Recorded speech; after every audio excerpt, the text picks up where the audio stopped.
When it comes to scams, the bigger the lie, the bigger the payout. This next hustle is so large, it cost many their life savings and bought us an iconic catchphrase for the unbelievably gullible. It's the late 1800s, and New York City is bursting at the seams with immigrants fresh off the boat. They're ready to work hard to create the American dream for themselves and their families. The men, women, and children. They see America as a place of tremendous opportunity, but it's also a place where, if you're willing to take a risk, you could get rich and get rich fast. Among those chasing the American dream is a man who promises to make others rich by selling them a piece of it. George Parker is by trade a real estate agent, and he begins claiming that he holds the deed to the Brooklyn Bridge. The Brooklyn Bridge at its time was considered a marvel of modern engineering. It's the world's first steel wire suspension bridge. It's almost 1,600 feet in span. The two towers of the bridge are the tallest man-made objects in North America. He tells them once they own the bridge, they own access to anyone wanting to cross the bridge. And they can charge a toll for the privilege. Then Parker hits them with the price tag. $75 for a piece of the bridge, or $50,000 for the whole enchilada. But it'll pay for itself because you have thousands of people crossing the bridge every day.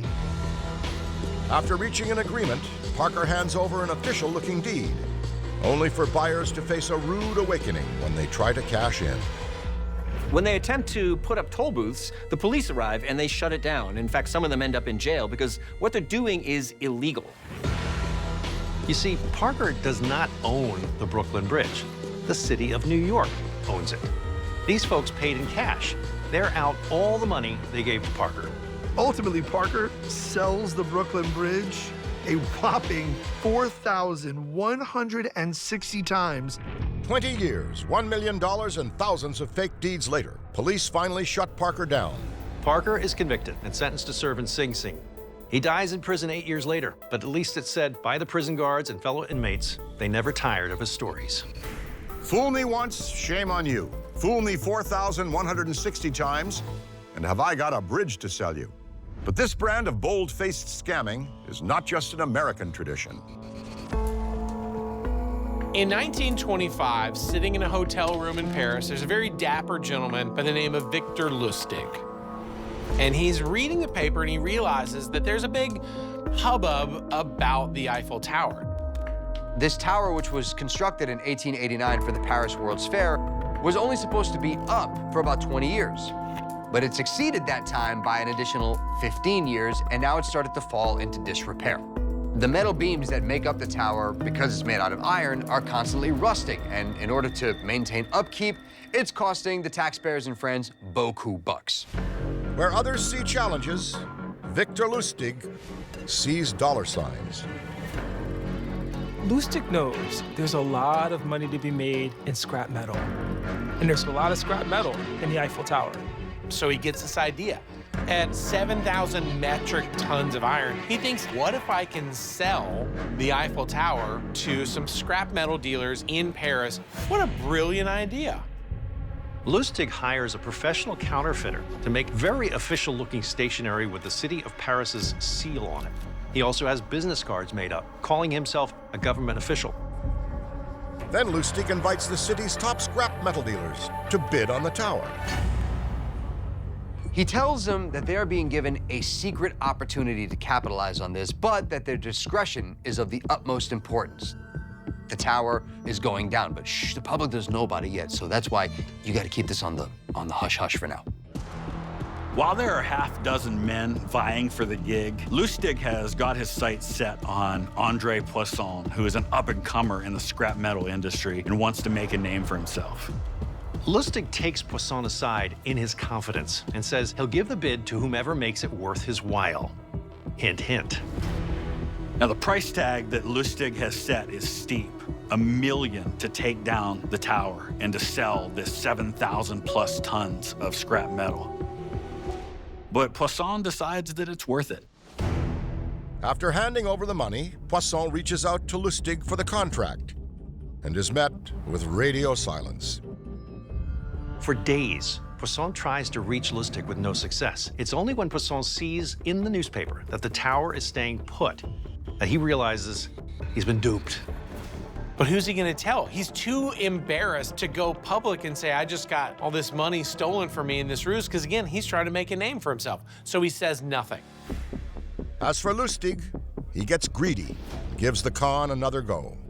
But this time, when Lustig gathers up new scrap dealers and sets his eyes on his main mark and gives him the whole shtick, the guy gets suspicious. And instead of giving Lustig any cash, just goes straight to the police. Lustig's a smart guy, so he's already one step ahead. He's on a cruise ship headed for the United States. Lustig does not change his ways with a new venue, taking more and more risks.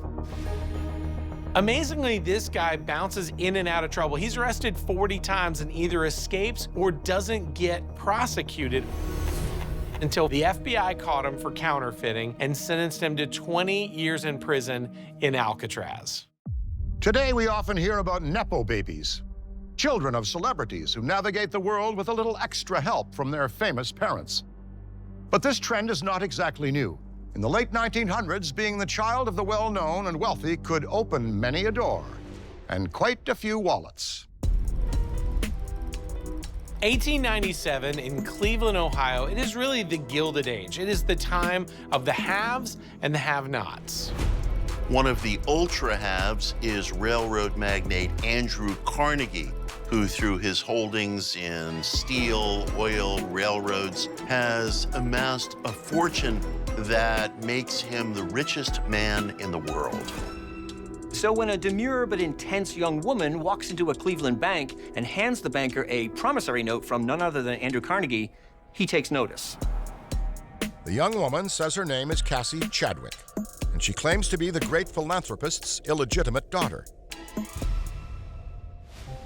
Now, this kind of made sense at the time because Andrew Carnegie didn't have a kid until he was 61. He married really late, so it's entirely possible that he could have fathered another child before that point. And also, who's gonna fact check Andrew Carnegie on his illegitimate child? I mean, if you're the wrong person to do that, he could ruin you.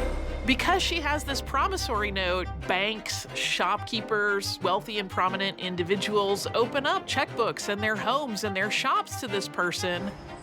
Basically, the idea is that her dad's gonna pay for it, so yeah, let her have whatever she wants. For years, Cassie juggles loans like a pro, robbing Peter to pay Paul, until she gets in a little too deep.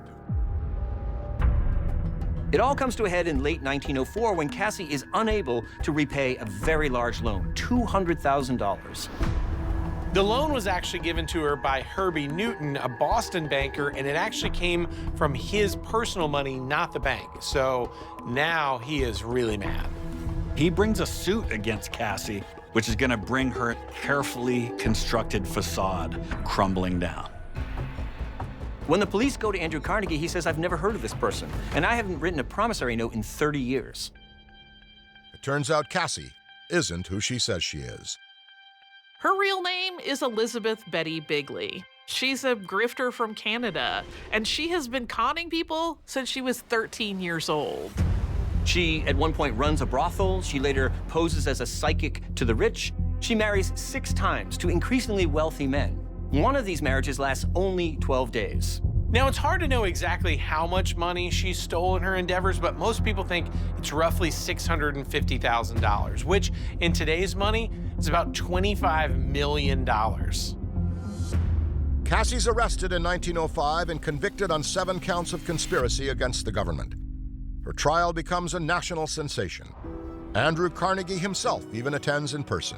Once she's found guilty, the sentiment was not of negativity. Oh no, she was really like the people's champ. Someone started manufacturing Cassie Tonic, which was supposed to boost your confidence. Oddly enough, Cassie is allowed to bring some of her ill-gotten gains to prison with her. Coats, jewelry, furniture. She's seen as a kind of Robin Hood figure.